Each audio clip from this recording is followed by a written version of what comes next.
Hey guys!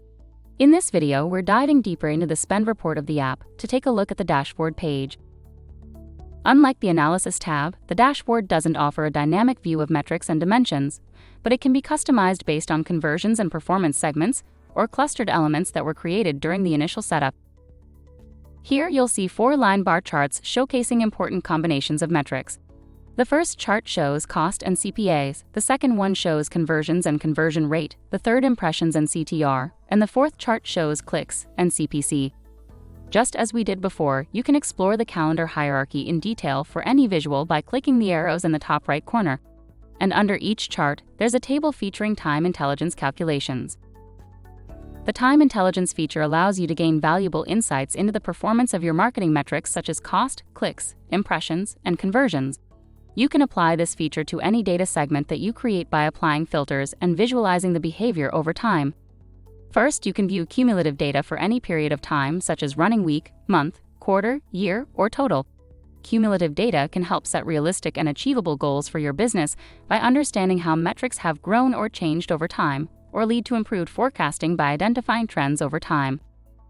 You can also see the growth of each metric over time for any of the previously mentioned time frames or a custom period.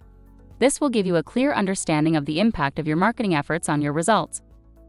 Lastly, you can view results for the last 1, 7, or 30 days of data, allowing you to stay up to date on the latest developments and make informed decisions. Moving on, if you want to take a closer look at one of the visuals, you can either click on the icon in the top left corner or select it from the left panel to view it in a separate tab.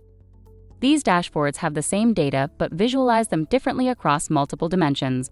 You can select a different conversion type, conversion window, and specific conversion or conversion cluster. On the right side, you can also find different time intelligence calculations for these metrics. Plus, by pressing the Facebook icon here, you will land on an additional report page that visualizes reach and frequency data from Facebook ads sources. Moreover, Maya provides some filters for you to adjust the conversion calculation according to the needs of your business. First, the conversion type filter applies to both Google Ads and Bing Ads sources.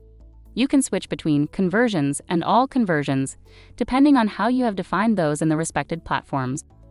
Conversions indicate the conversion goals you've selected to track in your conversions column and are a subset of all conversions. On the other hand, all conversions display the total conversion actions driven by your campaigns, including any conversion actions that have occurred on your website. You can also set a specific conversion window, meaning the period after which an advertising platform will attribute a conversion to a specific ad. The filter is available for LinkedIn and Facebook conversions. Please note that other platforms have a standard calculation of conversions and are indifferent to the filtered choice. Lastly, Facebook click type is a toggle between unique clicks and clicks.